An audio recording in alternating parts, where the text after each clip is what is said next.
بسم اللہ الرحمن الرحیم۔ عزیز طلباء، السلام علیکم ورحمۃ اللہ وبرکاتہ۔ جماعت نہم کا ہمارا آج کا سبق ہے سورۃ الانفال کی آیت نمبر 59 تا 64۔ اس سے پہلے کہ ہم اپنے سبق کا باقاعدہ آغاز کریں، اس بات کا اہتمام کر لیجئے کہ اپنی کتاب، اپنی کاپی اور اپنا قلم اپنے پاس رکھ لیجئے تاکہ دوران سبق جو بھی اہم نکات بیان کی جائیں ان کو اپنے پاس نوٹ کر لیجئے۔ تو شروع کرتے ہیں۔ بسم اللہ الرحمن الرحیم۔ پہلے ان آیات کا ترجمہ دیکھ لیتے ہیں اور ساتھ ساتھ پھر اس کی تشریح دیکھ لیں گے۔ اعوذ باللہ من الشیطان الرجیم، بسم اللہ الرحمن الرحیم۔ ولا اور نہ، یحسبن خیال کریں، سمجھیں، الذین وہ لوگ، کفروا جنہوں نے کفر کیا، سبقوا کہ وہ بھاگ نکلے یا وہ بچ گئے، انہم بے شک وہ، لا یعجزون نہیں عاجز کر سکتے، کسی سے؟ وہ اپنی چالوں سے ہم کو ہرگز عاجز نہیں کر سکتے۔ یعنی وہ کافر لوگ یہ خیال نہ کریں کہ وہ بھاگ نکلے ہیں، وہ اپنی چالوں سے ہم کو ہرگز عاجز نہیں کر سکتے۔ اس سے مراد کیا ہے؟ یہ غزوہ بدر کے پس منظر میں چونکہ یہ آیات ساری ہماری چل رہی ہیں، تو اس میں ان لوگوں کا ذکر ہے کہ جو غزوہ بدر میں یا تو شریک نہیں ہوئے تھے، یا یہ کہ وہ لوگ شریک تو ہوئے تھے لیکن وہاں سے بھاگ نکلنے میں کامیاب ہو گئے اور اس سے انہوں نے اپنی جان بچا لی۔ تو ان کافروں کی طرف اشارہ ہے کہ وہ کافر لوگ یہ نہ سمجھیں کہ اگر وہ میدان جنگ میں سے بھاگ نکلے ہیں، بچ نکلے ہیں، انہوں نے اپنی جان بچا لی ہے، یا غزوہ بدر میں شریک ہی نہیں ہوئے تو اس طرح سے وہ بچ گئے ہیں، تو ایسا نہیں ہے، کیونکہ وہ اپنی چالوں سے اللہ تعالیٰ کو ہرگز بھی تھکا نہیں سکتے اور نہ ہی وہ بھاگ نکلنے میں کامیاب ہوں گے، کیونکہ بالآخر ان کی کفر کی وجہ سے ان کو سزا مل کر رہے گی۔ یا تو دنیا میں ان کو عذاب دیا جائے گا، دنیا میں ان کو کسی نہ کسی طرح سے اللہ تعالیٰ کی گرفت کا وہ شکار ہوں گے، یا پھر آخرت کی سزا جو ہے وہ تو ہے ہی یقینی، اس میں بھی ان کو سزا دی جائے گی۔ وَأَعِدُّوا اور تیار رکھو، لَهُم ان کے لیے، مَسْتَطَعْتُم جو تم استطاعت رکھتے ہو، من قوت میں سے، وَمِن رِبَاطِ الْخَیْلِ اور گھوڑوں کے تیار رکھنے سے، تُرْہِبُونَ تم ہیبت بٹھائے رکھتے ہو یا تم ڈرا کر رکھو، بھی ساتھ اس کے، عدو اللہ کے دشمن پر، وعدوکم اور اپنے دشمن پر، وآخرین اور دوسرے لوگوں پر، من دونہم جو ان کے سوا ہیں، لا تعلمونہم نہیں جانتے تم انہیں، اللہ یعلمہم لیکن اللہ تعالیٰ جانتا ہے انہیں، وما اور جو تنفقو تم خرچ کرو گے، من شیئن کوئی چیز، فی سبیل اللہ اللہ کی راہ میں، یوفا پورا کر کے دیا جائے گا، پورا دیا جائے گا، الیکم تمہاری طرف، وانتم اور تم، لا تظلمون نہیں ظلم کیے جاؤ گے۔ ان آیات میں مسلمانوں کو جہاد کی تیاری کا حکم دیا جا رہا ہے کہ تم جو کچھ بھی تم سے ہو سکتا ہے تمہارے استطاعت کے مطابق تم تیار، لڑائی کے لیے تیاری رکھو۔ اس میں ایک پہلی اہم بات تو یہ ہے کہ مستطاعتم کہا گیا، یعنی جتنی تم استطاعت رکھتے ہو۔ اس سے مراد یہ نہیں ہے کہ دشمن کے پاس جو شان و شوکت اور جو اسلحہ اور جتنی طاقت اور قوت ہے تم اس کے مقابلے ہی کی طاقت اور قوت تیار کرو، بلکہ جتنی تمہارے اندر استطاعت اور طاقت ہے اس کے مطابق تم تیاری کرو، اور باقی اللہ پہ چھوڑ دو۔ انشاءاللہ اللہ تعالیٰ کی تائید و نصرت تو مسلمانوں کے ساتھ ہے ہی، لیکن اپنی استطاعت کے مطابق تیاری کرنا ہمارے ذمہ ہے۔ اب اس میں کیا ہے، من قوت ان کا لفظ استعمال ہوا۔ قوت جو ہے اس سے صرف جسمانی قوت مراد نہیں ہے، بلکہ قوت کا لفظ جو ہے وہ بہت وسیع معنی رکھتا ہے۔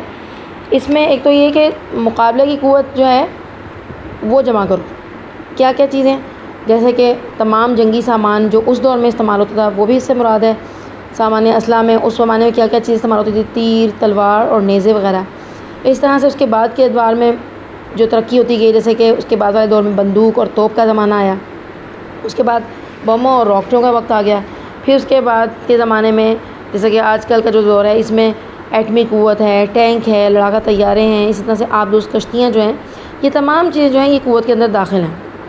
تو جیسے جیسے ترقی کرتے جائے، ادوار جو ہے ترقی کرتے گئے اور زمانے نے اور ٹیکنالوجی نے، سائنس نے ترقی کی، اس کے ساتھ ساتھ قوت کا لفظ جو ہے ان تمام چیزوں کو شامل کرتا گیا، اور آج کے دور کی جو طاقت اور قوت ہے وہ اس سے مراد ہے کہ ہم اس کے مطابق تیاری کر کے رکھیں۔ اور دوسری چیز کیا ہے، وہ من رباط الخیل، گھوڑوں کو باندھ کر رکھنا، گھوڑوں کو تیار رکھنا۔ یعنی اس سے مراد یہ ہے کہ بندھے ہوئے گھوڑے یا گھوڑوں کو اس نیت سے پالنا کہ جہاد کے لیے استعمال ہوں گے، یہ دونوں جو ہیں، یہ گھوڑوں کو جمع کرنا جو ہے یہ اس کی نیت سے جمع کرنا، یہ اس کا جہاد کے حکم میں ہے، اس کا ثواب جہاد کی طرح ثواب ہے، کیونکہ اس زمانے میں کسی ملک اور قوم کو فتح کرنے کے لیے سب سے زیادہ مؤثر اور مفید جو ہے وہ گھوڑے تھے۔ آج بھی بعض ایسے علاقے ہیں جہاں پہ بغیر گھوڑوں کی مدد کے ان علاقوں تک نہیں پہنچا جا سکتا اور وہاں ان علاقوں کو فتح نہیں کیا جا سکتا. تو گھوڑا ایک استعارہ بھی ہے، ایک نشانی ہے جہاد کے لیے، لڑنے کے لیے، ایک طاقت اور قوت کی. اور اسی لیے آپ صلی اللہ علیہ وسلم نے فرمایا، حدیث مبارک ہے کہ گھوڑوں کی پیشانی میں اللہ تعالیٰ نے برکت رکھ دی ہے. یعنی گھوڑوں کو جو شخص اس نیت سے پالے گا کہ اس کو جہاد میں استعمال کرے تو انشاءاللہ اس کو جہاد ہی کا ثواب ملے گا. تو یہی چیز یہاں فرما دی گئی کہ تیار کرو اپنی استطاعت کے مطابق قوت میں سے اور پلے ہوئے گھوڑوں میں سے. کس لیے؟ مقصد کیا بتایا گیا کہ اس کے ذریعے سے تم اپنی دھاک بٹھا دو، اپنا روب طاری کر دو اللہ کے دشمنوں پہ. اللہ کے دشمن کون ہیں؟ جنہوں نے کفر کیا اور اس کی وجہ سے وہ اللہ تعالیٰ کے دشمن بن گئے. اور دوسرے تمہارے دشمن، یعنی تمہاری فکر میں رہنے کی وجہ سے، تمہارے ساتھ دشمنی کرنے کی وجہ سے وہ تمہارے بھی دشمن ہیں. تو ان لوگوں پہ تمہارا روب طاری ہو جائے، اور جن سے ان کے علاوہ وہ لوگ جو بظاہر تو ہمیں نظر نہیں آتے کہ وہ ہمارے دشمن ہیں اور کافر نہیں ہیں، بلکہ وہ ایسے ہیں کہ جن کو ہم نہیں جانتے لیکن اللہ تعالیٰ ان کو جانتا ہے. جیسے کہ اس دور میں بھی ہم دیکھتے ہیں کہ وقتی طور پہ تو کفار مکہ جو تھے وہ ان کے دشمن تھے، لیکن دور اگر تھوڑا سا جائیں تو فارس اور روم کے جو کفار تھے وہ بھی، جن سے ابھی اس وقت صحابہ کو سابقہ نہیں پڑا تھا، وہ بھی مسلمان صحابہ کے ساز و سماعت اور ان کے فن سپاہ گری جو تھا اس کو دیکھ کر مرعوب ہو چکے تھے. اور بعد میں جب فتوحات ہوئیں تو یہ تمام علاقے اور یہ تمام ممالک جو ہیں یہ بھی مغلوب ہو کے اور مفتوح ہو کر مسلمانوں کے زیر نگیں آ گئے. تو اللہ تعالیٰ یہی مقصد بیان فرما رہے ہیں کہ تیاری کرنے کا اور قوت اور تیار گھوڑے رکھنے کا مقصد کیا ہے کہ دشمن جو بھی ہمارے دشمن ہیں، جو اللہ کے دشمن ہیں اور ہمارے دشمن ہیں، جن کو ہم جانتے ہیں اور جن سے ہمیں ابھی تک واسطہ نہیں پڑا اور جن کو ہم نہیں جانتے، ان سب پر روب طاری ہو جائے اور وہ مقابلے کی جرت نہ کر سکیں.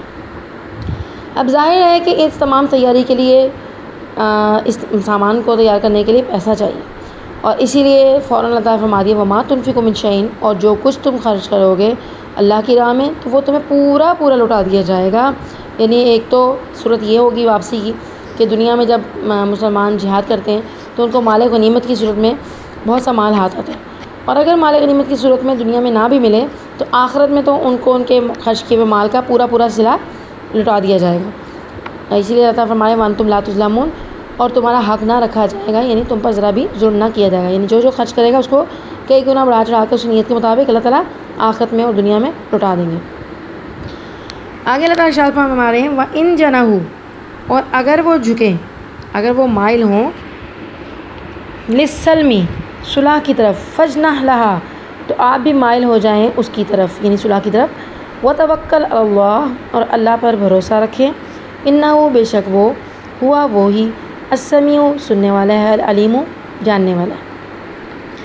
اس میں مسلمانوں کو ایک اور ہدایت کی جا رہی ہے کہ اگر کفار جو ہیں وہ صلح کی طرف مائل ہو جائیں، یعنی وہ کسی مصلحت کی بنا پر وہ صلح کرنا چاہتے ہیں اور مسلمان بھی اس معاملے میں اپنی مصلحت دیکھتے ہیں اور ان کی صلح کی پیشکش کو قبول کرنے میں ان کو مصلحت نظر آتی ہے تو وہ اس کو قبول کر سکتے ہیں. اور لیکن یہ وتوکل اللہ جو فرمایا گیا کہ بعض اوقات یہ بھی ہوتا ہے کہ دشمن بظاہر تو صلح کا دھوکہ دے رہا ہوتا ہے، لیکن دراصل وہ کیا ہمیں مسلمان فوج کو دھوکہ دے کر کسی اور طریقے سے ان پر حملہ آور ہو کر یا کسی اور طریقے سے ان کو مغلوب کرنا چاہتے ہیں. تو یہاں پہ اس کی طرف لطیف سا اشارہ ہے وتوکل اللہ، یعنی اگر دشمن اس صلح کی پیشکش میں وہ نہیں ہے، یعنی کہ مخلص نہیں ہے، تو ایسی صورت میں اگر وہ آپ کو دھوکہ دینے کی نیت سے ظاہری طور پر صرف صلح کی پیشکش کر رہے ہیں تو آپ بے فکر ہو جائیے، اللہ پر بھروسہ رکھیے اور صلح کر لیجئے.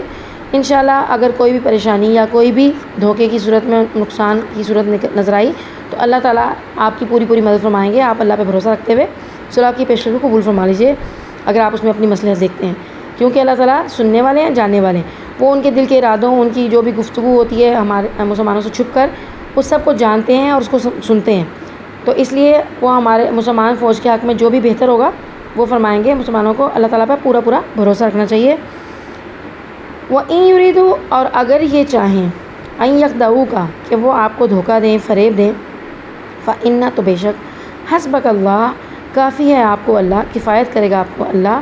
هُوَ الَّذِي، وہ وہی ہے جو أَيَّدَكَ، جس نے تائید کی، تقویت بخشی، بِنَصْرِهِ، اپنی مدد کے ساتھ، وَبِالْمُؤْمِنِينَ، اور مومنوں کے ساتھ. یعنی اگر کافر جو ہیں وہ آپ کو دھوکہ دینے کی کوشش کرتے ہیں کسی طریقے سے وہ آپ کو نقصان پہنچاتے ہیں، تو آپ بے فکر ہو جائیے، اللہ تعالیٰ آپ کے لیے کافی ہے، کیونکہ اسی نے آپ کی ہر جگہ، ہر میدان میں، میدان بدر میں بھی اسی نے آپ کی مدد فرمائی۔ کس طرح سے؟ بنصر ہی، اپنی مدد کے ساتھ۔ اپنی مدد سے کیا مراد ہے؟ جو پوشیدہ طور پہ، غیبی طور پہ امداد اللہ تعالیٰ نے فراہم کی فرشتوں کے مدد کے ذریعے، وبالمؤمنین، اور مومنوں کے ذریعے سے بھی تقویت بخشی۔ تو اللہ تعالیٰ کی مدد دونوں صورتوں میں آپ کو حاصل ہوگی، اللہ تعالیٰ آپ کے لیے کافی ہوگا۔ اگر وہ آپ کو فریب یا دھوکہ دینا بھی چاہتے ہیں تو اللہ تعالیٰ آپ کے لیے کافی ہے۔ وَأَلَّفَ بَيْنَ قُلُوبِهِمْ، اور اس نے الفت ڈال دی ان کے دلوں کے درمیان۔ لَوْ أَنفَقْتَ، اگر آپ خرچ کرتے، مَا فِي الْأَرْضِ، جو کچھ کے زمین میں ہے، جمیعاً، سارے کا سارا، مَا أَلَّفْتَ، نہیں الفت ڈال سکتے تھے، بَيْنَ قُلُوبِهِمْ، ان کے دلوں کے درمیان، وَلَٰكِنَّ اللَّهَ، لیکن اللہ تعالیٰ، أَلَّفَ بَيْنَهُمْ، نے الفت ڈال دی ان کے درمیان، إِنَّهُ، بے شک وہ، عزیز، زبردست ہے، حکیم، حکمت والا ہے۔ یہاں یہ بتایا جا رہا ہے کہ عرب جو تھے، عرب قبائل، ان میں کچھ وہاں کی آب و ہوا اور ماحول اس قسم کا تھا کہ ان کے اندر کینہ پروری بہت تھی۔ جیسے اونٹ بھی صحرائی جانور ہے، اس کے اندر بھی کینہ پرور جانور ہے، وہ بھی اس کے اندر بہت کینہ ہوتا ہے۔ اسی طرح سے عرب قبائل جو تھے، ان کے اندر بھی کینہ پروری بہت تھی، بہت کینہ پرور تھے، اور کوئی بھی ناخوشگوار واقعہ پیش آ جاتا یا ناچاکی ہو جاتی تو اس کو سالہ سال یاد رکھتے، اور ان کے یہاں کسی بھی چھوٹی سی بات پہ اگر جنگ چھڑ جاتی تو سالہ سال وہ جاری رہتی، اور نسلوں کی نسلیں اس آگ میں، جنگ کی آگ میں جھونک دی جاتی۔ تو یہ اپنے بدلہ لینے کو اور اپنے انتقام کو کی آگ کو بجھانے کو بہت فخر سمجھا کرتے تھے، اور یہ سالہ سال ان کی لڑائیاں چلا کرتی تھیں۔ تو اللہ تعالیٰ اپنی اس نعمت کا ذکر فرما رہے ہیں کہ اللہ تعالیٰ نے ان قبائل میں جو کہ سالہ سال سے دشمن تھے، اور ان کے اندر ایک دوسرے کے لیے دلوں میں کینے اور نفرتیں اور بغض پالا ہوا تھا، انہوں نے وہ نفرتیں، وہ بغض، وہ کینے اللہ تعالیٰ نے اپنی قدرت سے ان کی دور کر دیے، اور ان کو ان کے دلوں میں الفت ڈال دی۔ اور اگر نبی کریم صلی اللہ علیہ وسلم سے فرمایا جائے کہ اگر آپ ان کے اوپر دنیا بھر کی دولت بھی خرچ کرتے تھے تب بھی ان کے دلوں میں الفت نہیں ڈال سکتے تھے، اگر اللہ تعالیٰ الفت نہ ڈالتا۔ لیکن یہ اللہ تعالیٰ کی قدرت ہے کہ اللہ تعالیٰ نے ان کو اسلام کی برکت سے، جب وہ کافر قبائل مسلمان ہو گئے تو جو پرانی دشمنیاں تھیں، جو ان کے نفرتیں اور کینے تھے، وہ سب بھلا کر وہ ایک دوسرے کے گلے لگ گئے اور بھائی بھائی بن گئے۔ تو یہ خالصتاً اللہ تعالیٰ کی قدرت ہے، جو اللہ تعالیٰ نے اس انعام کا ذکر فرمایا کہ اللہ نے اپنی قدرت سے کس طرح سے ان کے دلوں کو شیر و شکر کر دیا، کس طرح سے ان کے دلوں میں الفتیں ڈال دیں، ورنہ مالی اسباب کے ذریعے سے بھی یہ ایسی چیزیں جو حاصل نہیں ہو سکتی تھی، چاہے اس کے لیے دنیا کی دولت بھی، پوری دنیا بھر کی دولت بھی استعمال کر کے اس کوشش کی جاتی تو کامیاب نہ ہو سکتے تھے آپ۔ انہو، بے شک وہ، عزیز الحکیم، بہت زبردست ہے اور بہت حکمت والا ہے، یعنی وہ بہت قدرت والا، طاقت والا بھی ہے، اور اپنے ہر کام کی حکمت جو ہے، حکمتیں بھی وہ خود ہی جانتا ہے۔ یا ایھا النبی، اے نبی صلی اللہ علیہ وآلہ وسلم، حسبک اللہ، کافی ہے آپ کو اللہ، ومن اتبعک، اور جنہوں نے پیروی کی آپ کی، من المؤمنین، مومنین کی، ان کے لیے، یعنی اے نبی صلی اللہ علیہ وسلم، اللہ تعالیٰ آپ کے لیے اور مومنوں کے لیے جو آپ کے پیروکار ہیں ان کے لیے کافی ہیں، یعنی تمام خدشات، تمام دشمنیاں اور کفار کی تمام چالیں جو ہیں ان سے بے فکر ہو جائیے، اپنے حد تک جو جتنی تیاری کر سکتے ہیں اپنی استطاعت کے مطابق وہ کر لیجئے، لیکن باقی تمام معاملات، تمام انجام کار کو اللہ کے سپرد کر دیجئے، کیونکہ اللہ تعالیٰ آپ کے لیے اور مومنین کے لیے مدد کرنے کے لیے کافی ہیں۔ یہ ہمارے آج کا سبق اور اس کی تشریح ہم نے کر لی ہے۔ ذرا مشکل اور اہم الفاظ کو دیکھ لیتے ہیں۔ اعدوا کا مطلب ہے تیار کرو، لا یعجزون، وہ تھکا نہیں سکتے، ہرا نہیں سکتے، وہ عاجز نہیں کر سکتے۔ یعجزون کے اندر عجز کا لفظ چھپا ہوا ہے، عاجز اسی سے ہے، وہ عاجز نہیں کر سکتے۔ یوفا، یوفا اور وفا کا لفظ بھی اسی سے ہوتا ہے، وفا کہتے ہیں بہت وفاداری سے کام لیا، وفا، اس نے وعدہ وفا کیا، تو وفا کیا ہوتا ہے؟ وہ بھی پورا کیا جاتا ہے وعدہ، تو یوفا کا مطلب ہے پورا کیا جائے گا۔ جناحو، وہ مائل ہوئے، للسلم، سلم کہتے ہیں صلح کو، لیے کے لیے آ گیا، للسلم، صلح کے لیے۔ ایدہ، عید، ہاتھ کہتے ہیں، ہاتھ چونکہ مدد کرنے کے لیے، کسی کام کو کرنے کے لیے استعمال ہوتا ہے، اس لیے ایدہ تائید اور نصرت اور مدد کے لیے بھی استعمال کیا جاتا ہے۔ ایک مثال کے طور پہ، استعارے کے طور پہ، ایدہ، اس نے تائید کی۔ حسبو کا، حسبی اللہ و نعم الوکیل ہم پڑھتے ہیں، دعا ہے، تو حسبہ کہتے ہیں حسبیہ، حسبی اللہ، کافی ہے مجھے اللہ، تو اسی سے یہاں پہ حسبو کا، کافی ہے آپ کو، اللہ، اللہ، یعنی اللہ تعالیٰ آپ کے لیے کافی ہیں۔ یہ تو ہمارے آج کا سبق ہو گیا۔ اب ہم ذرا مشقی سوالات دیکھ لیتے ہیں۔ سوال نمبر 1 ہے، 4 ممکنہ جوابات میں سے درست جواب پر ٹک کا نشان لگائیے۔ نمبر 1، سورۃ الانفال میں اللہ تعالیٰ کن لوگوں سے متعلق فرماتے ہیں کہ وہ خیال نہ کریں کہ وہ بچ نکلے ہیں؟ منافق، کافر، گناہ گار یا یہود؟ اس کا صحیح جواب ہے کافر۔ نمبر 2 ہے عائد دو قوانی ہے۔ نمبر 1، پیروی کرو، جوڑ دیے، تیار کرو، غالب و دانا۔ اس کا جواب ہے تیار کرو۔ سوال نمبر 3 ہے کفار ہمیں ہرگز عاجز نہیں کر سکتے۔ نمبر 1، اپنی کثرت تعداد سے۔ نمبر 2، اپنی چالوں سے۔ نمبر 3، اپنی مادی قوت سے۔ اور نمبر 4، اپنے مال و دولت سے۔ میرا خیال ہے آپ کے سامنے اتنی اچھے طریقے سے تشریح ہو گئی ہے کہ آپ ان کے جوابات خود اس میں سے چن کر صحیح طریقے سے لکھ لیں گے، اس لیے میں آپ کے سامنے اب صرف سوالات پڑھوں گی، آپ اس کا صحیح جواب خود منتخب کریں گے۔ سوال نمبر 4 ہے تم جو رائے خدا میں خرچ کرو گے تمہیں اس کا پورا نمبر 1، حصہ دیا جائے گا، حساب دیا جائے گا، نقصان اٹھانا پڑے گا یا ثواب دیا جائے گا۔ نمبر 5 ہے لا یعجزون سے کیا مراد ہے؟ نمبر 1، وہ تھکا نہیں سکتے۔ نمبر 2، گمان نہ کریں۔ نمبر 3، تم نہیں جانتے۔ اور نمبر 4، خوف زدہ کرو۔ نمبر 6، اگر کفار تم کو فریب دیں تو خدا نمبر 1، انہیں سخت سزا دے گا۔ نمبر 2، تمہیں کفایت کرے گا۔